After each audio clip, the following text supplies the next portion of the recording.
Welcome to our inaugural virtual study online from Mount Hebron. As with most parts of church life in this season, we have been stretched and pulled both in our minds and in our hearts too about how to best conduct such a study or any kind of gathering that we have actually. I have no doubt there are many better ways that we could do this, but we have simply put decided to plant our flag here. We've talked about this, we've thought about it, and we've prayed about it, and we have worked toward making such a study as effective as it can be, and we have decided to move forward with this. I pray that you will have patience with us in this time, and we pray that you might be enriched both by the content and also by the presentation of this material. What you're about to hear is a synopsis of the introduction of a book called The Class Meeting, Reclaiming a Forgotten and Essential Small Group Experience. We are recording this presentation today, and it will be uploaded to our website. This is April the 29th. You may access that presentation at any time from the website. And then on Wednesday, May the 6th, we are going to conduct a Zoom meeting at 7 p.m. And this is for further discussion, questions, and comments about the presentation that you're watching now.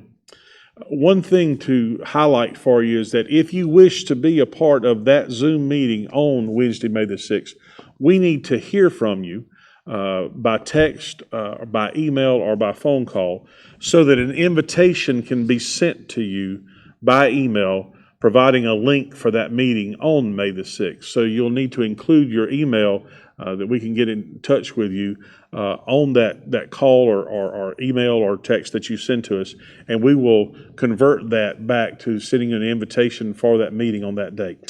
In the meantime, should you have any questions or comments about the material we're dealing with or about how this is all working out, we want to invite you to contact us again by phone or by email at any time prior to that meeting on the 6th. Thank you for being a part of this, and I'll turn it over to my colleague. Thank you. Well, let me get us going thinking about this subject by asking you this question.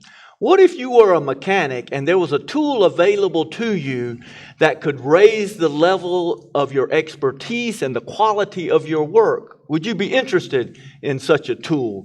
I think most of us, when it comes to whatever area of life we're talking about, if we could do things better, we would definitely be interested in doing such a thing, especially if doing things better meant not only benefit to ourselves, but also benefit to the people around us. We would definitely be interested in that. So if this interests you, I think you're going to like what we have to talk to you about. We hope to expose you not to something that's new. As a matter of fact, it's been around as long as the Methodist Church itself, but it's going to feel new to a lot of us because it's basically kind of fallen out of favor, and it's certainly fallen out of common usage.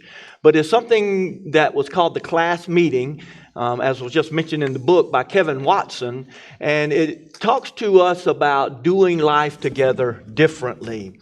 I think it's an interesting book, and I think it's definitely a compelling approach to small groups. He writes in the book, not all small groups are created equal. Some small groups are better than others. Now, we certainly appreciate and like all that we've been doing here. The Sunday school classes here are awesome, and the small groups that we've been doing are great. But there's just another tool that we think you ought to know about, and we want to talk to you about that for a little bit.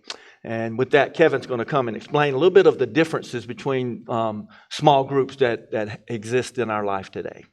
Yeah, let me say one of the things that Gerald highlights here so well and does so well here in the life of our church is to talk about the importance of discipleship and what it means to be strengthened with each other. And this is more along the lines of what such a discipling process looks like. Kevin Watson has pointed out the fact that this is part of the Methodist DNA. Actually, and we'll talk a little bit about the introduction gives you a little bit of history about that, but it's been part and parcel of who we are as Methodist people from our very inception. One of the things that he begins this discussion, however, is to define different types of groupings within the church, and I guess you could see these in other areas too. Very often, our gatherings are coming, the way in which we gather together with each other outside of worship are very often built on models that we see in other parts of life. And sometimes these can be very helpful, but also they fall short of, in many cases, what it means for us to be really in discipleship with each other. So we don't have the common core around that discipleship, and instead it's been replaced by some other things. And so he highlights for us there in this introduction two kinds of groupings. And then he talks about the third type of grouping is what he is talking about in the class meeting.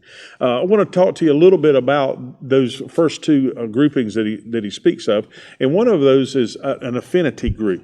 And an affinity group is organized around common passions, interests that people have.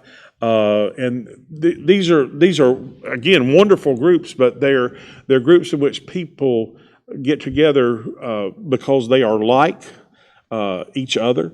They gather together because maybe they have the same common interest, maybe because they're at a certain life stage that they have decided that they have a lot in common with those people. And that creates a wonderful context for fellowship.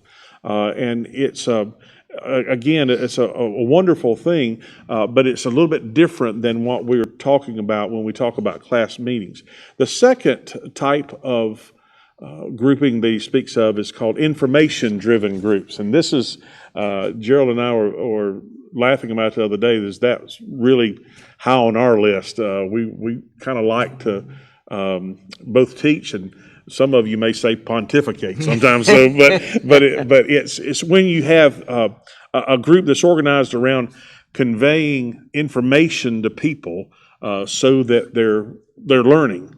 And this is maybe a Sunday school class, something that follows a curriculum, or something that follows a book, or something that follows a particular section of Scripture. Whatever it is, those are still information driven. So you have a presenter who is giving this information so that others might glean from that person's dealing with that information to strengthen whatever it is that they need knowledge and the information that they have, and try to incorporate it in their lives. But it is an overture that a presenter makes toward a group, and that's the way that information-driven groups are formed.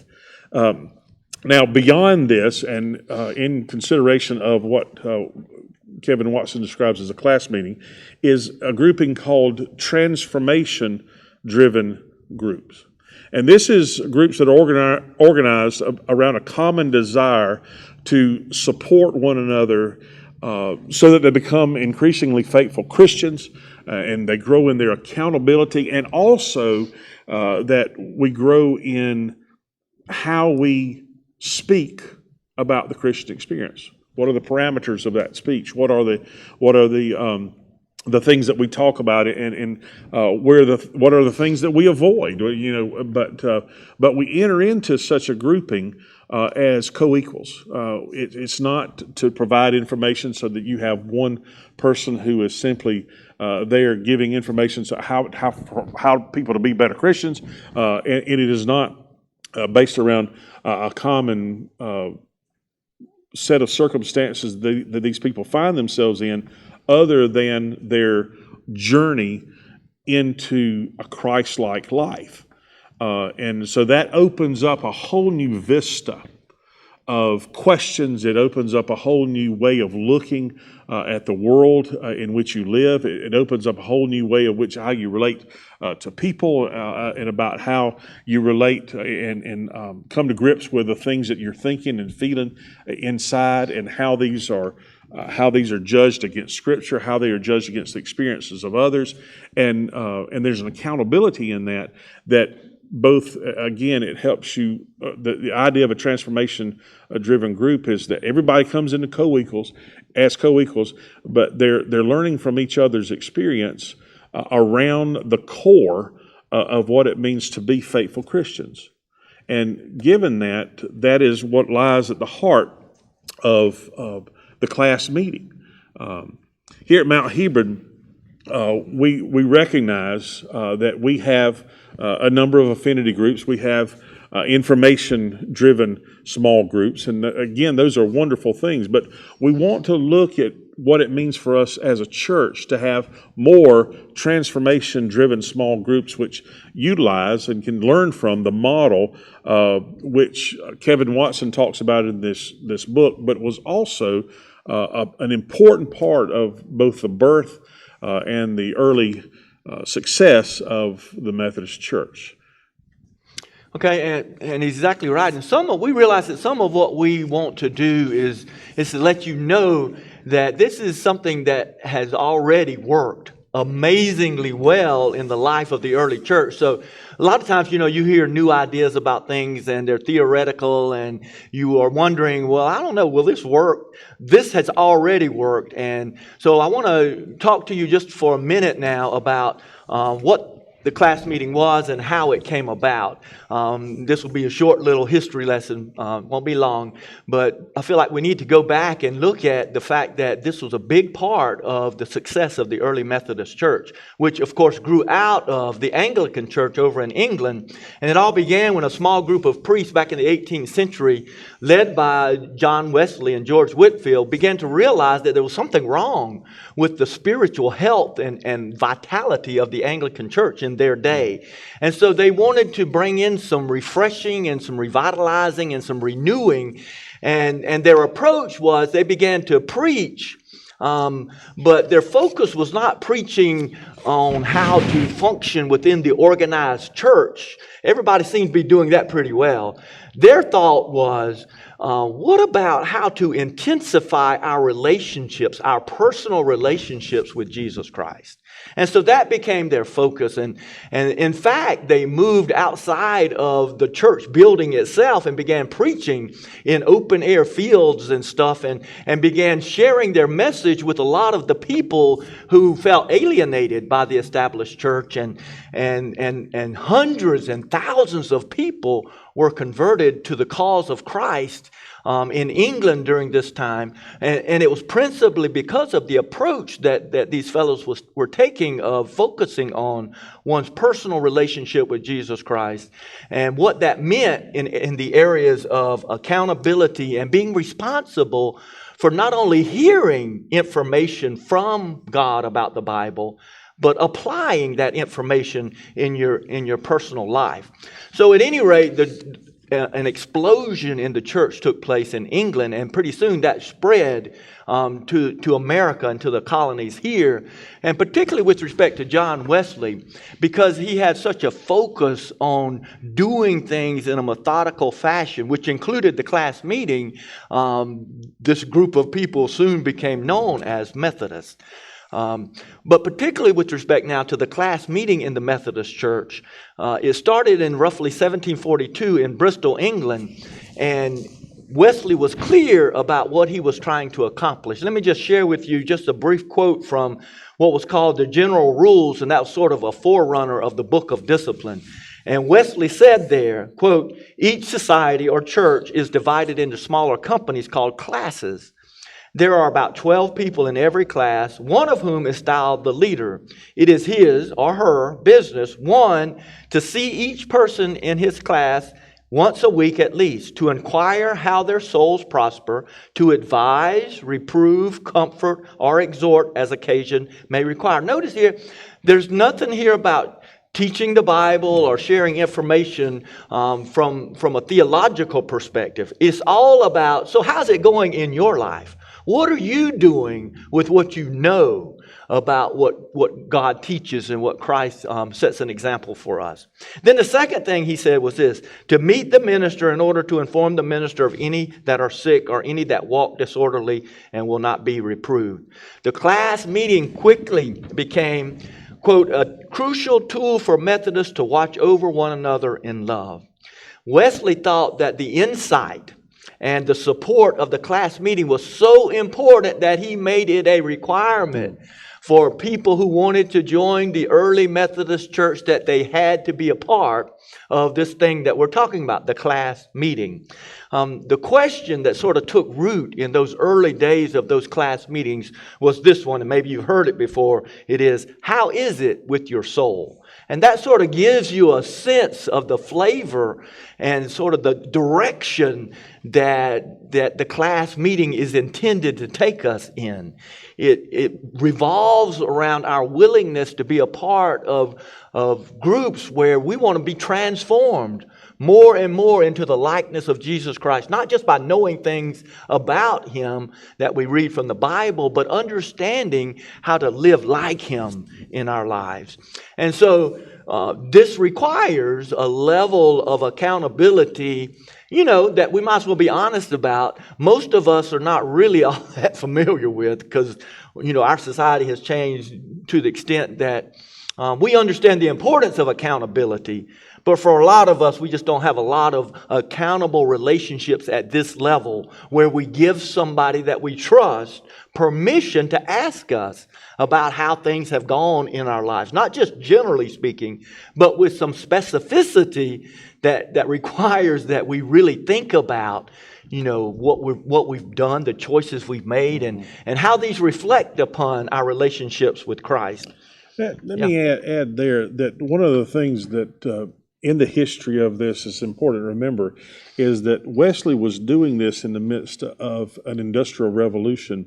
And you had these persons like at Bristol who were coming there to dig for coal so that the industrial revolution could take root and flourish. I'm saying all that to say that these were everyday people. These were not scholars. These were not they were not the intelligentsia. They weren't the upper crust. They certainly weren't royalty. But Wesley's point in doing this was that the ordinances of the church, what it is the church taught, what it is that their faith had to have some fleshing out in their everyday life. And so these class meetings were not conducted on the day that they would worship. They were conducted at other times. These were, again, small group settings that were just organically grew up. But it was out of the idea that Wesley knew that the faith that one proclaims in worship had to be something that had a bearing upon how one lived your life, and so that it made no difference whether one was in a profession. It made no difference whether one was in a coal mine. It made no difference whatever it was that one was doing. Is that faith had to be lived out and had to be dealt with and shape and inform life every day of the week. Right. Yeah. To that end, Kevin Watson writes this in his book. The class meeting is primarily focused on transformation, not information, where people learn how to interpret their entire lives through the lens of the gospel, build a vocabulary for giving voice to their experience of God, and grow in faith in Christ. And I just want to highlight, a lot of times when we hear new ideas about things, it seems kind of overwhelming because it's such a big thing, especially if it's a departure from what we're used to doing. But I want to reassure you that the pace of the class meeting is really in small steps. And one of the blessings of it is it teaches us how to talk about how we experience Christ in the difficulties of our daily lives. We get away from talking in generalizations and in fancy terms. We move it to the level of being equipped. And this is what I want you to appreciate about it, because I think a lot of times we struggle with accountability mainly because we just don't know how to talk about the things we're struggling with. Maybe men struggle with that more than others. I don't know, but I think we all have issues in this area. And just being in a group setting where we each one have the same goal. And maybe think about it like this, the same goal of just learning how to talk about our stuff. In a setting that's as safe as it can be and where we trust people around us. So building a vocabulary where we begin to are comfortable talking about what it means to not only believe in Christ, but live for Christ in the midst of temptation, in the midst of stress and pressure. I mean, we're going through a time right now where a lot of us are experiencing stresses and pressures that we never saw coming.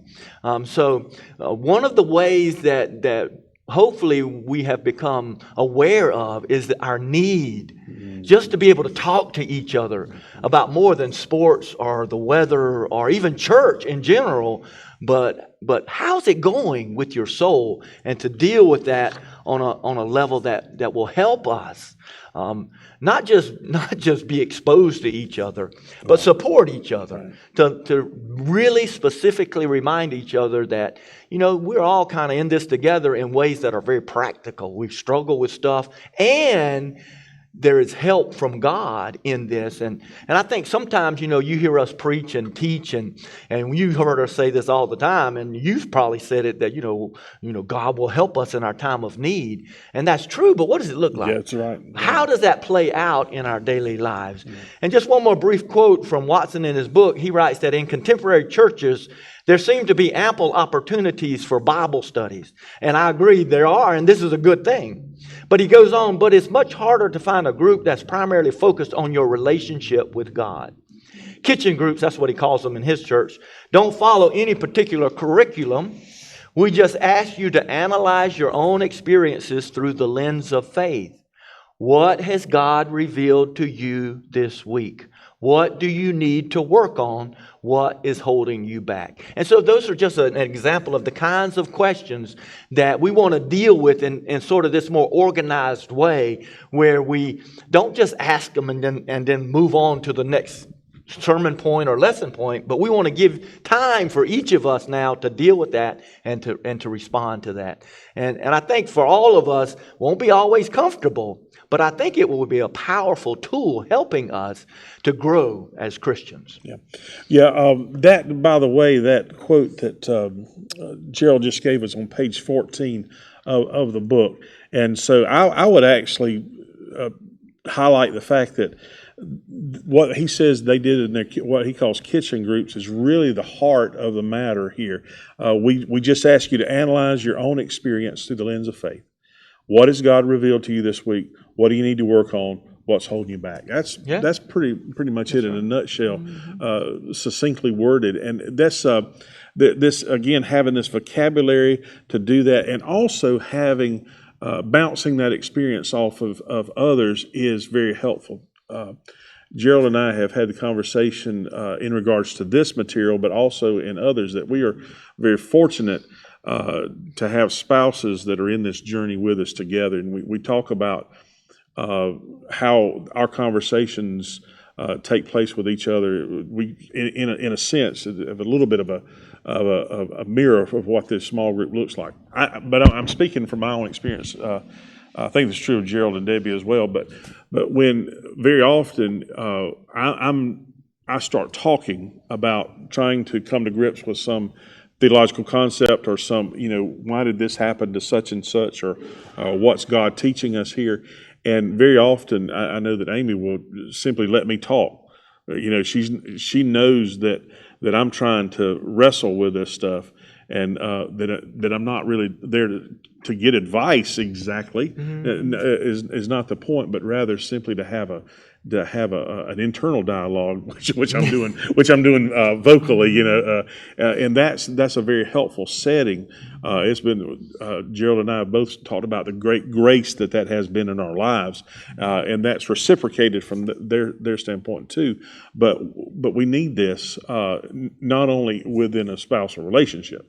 We're talking about doing this on a broader scale than just with those who are with whom you're closest to. I think the discipline of wrestling with your stuff verbally and outwardly truly is something that's powerful. I mentioned earlier about just developing the discipline of praying and hearing yourself pray. Sometimes you're not really after what other people think about it, but just to hear yourself do it kind of opens up a new avenue for us to consider where we are and how we're dealing with stuff in our lives, just to hear ourselves say something. Right. the class meeting, historically speaking, was just an incredibly powerful tool, and caused Methodism rather to just explode in terms of people who were participating, and that class meeting was part of it. I don't know that this is the end game or the point of class meeting, but Watson points out that by 1850 that Methodists comprised 35% of everybody who was affiliated with a religion in the United States. 35% of the entire population was a part of Methodism, and he makes the statement that you can make a strong case that the class meeting was the most single important factor to growth in Methodism. I think that surely is true. I like to think about it, however, in terms that what that class meeting did was increase the strength of Methodism as an everyday kind of force within the life of people. And no matter what the numbers look like, what was more important was when people were watching Methodists and how they related to each other and how they related to communities around them, they were really impressed by the fact of that accountability that was part of their journey.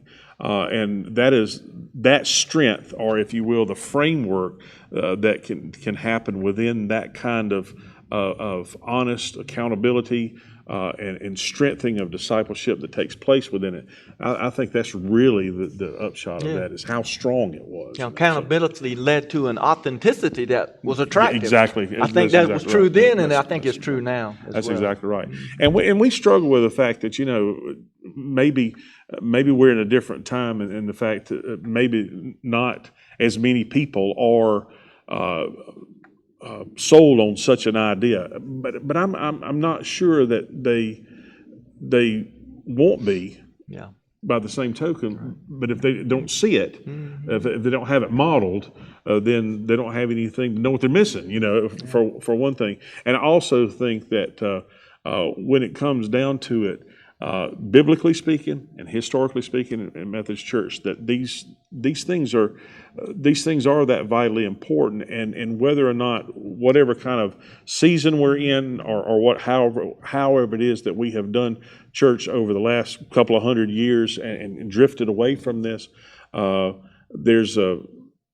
this is something we need to see. This is something we need to reintegrate into the life of the church so that we can be strengthened. I think we have experienced a lot of the malaise of the church based on the fact that we have people looking at the church as a consumer kind of thing. I go if I want to. I participate to the extent that I want to. What I get out of it.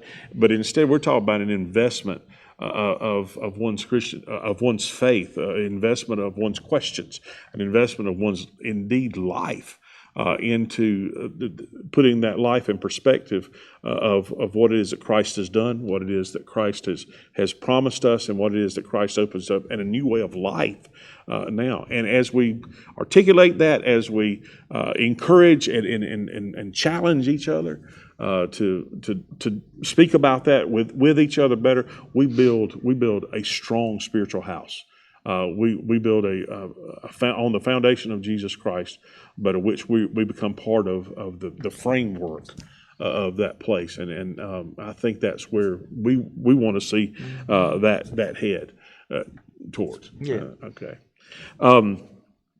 What we would like to see at Mount Hebron, I think I've already spoken of it a little bit, but we for one thing, we want you to know that what you've just participated in is an information-led small group. We're talking about this as a framework for our class meeting, this book, but we want to venture forth out of this into a new way of expressing this what the class meeting is about, and also modeling it.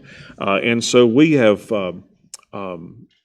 designed for on Wednesday, May the 6th, to have a Zoom meeting that you would come and be a part of. If you have questions, you want ask at that meeting. If you have comments you want to make about this material, we're glad to entertain this. But also, we want to begin to open the door to what that what that class meeting might look like. And this is some of that's going to be dictated by the numbers of people we have there, how deep we feel that we can go in that setting. So we're still exploring what that looks like. But we want to try this next week and give you an opportunity to participate, give input back to us about this or questions or comments. But also, hopefully, we'll have some time there to maybe open the doors for what it means to ask these questions in a setting where we're a part of, but later on where maybe we're not part of. Mm-hmm. And so that's what we're looking at. I want to remind you at the end of this presentation that we do have the book, which is a great and valuable tool. That we have a limited number of books that are available here at the church, and if you'd like to get one of those, to pick one up, or for us to get it to you, contact the church office. I know we've had a few people who have already done so, and we're making arrangements today to get those to the folks that have done so. But we ordered a small number of those books. We also have our ad on the website about the study has links to how you can order the book yourself through Amazon, or how you can get PDF copies of the books, or you can get it electronically. So there are means there to do it. If you have any trouble with that, let us know, and we'll try to see how to work through that with you or for you. I just encourage you, whenever you view this, just to spend some time in prayer after you see this, and pray that God would just give you some guidance about, your involvement with Him at this level. And I think it'll take some prayer for all of us as we move forward in this together. Yeah, we're looking for more than just the dissemination of information. We're looking for you. Yeah, and we're looking for your spiritual journey. We're looking for your hearts. And we're looking for ways that we can move this out to be a network of people who are growing intentionally in transformational-led groups. And so thank you for listening today and being a part of this. And we hope that we will have opportunity to meet with you on next Wednesday. Thanks a lot.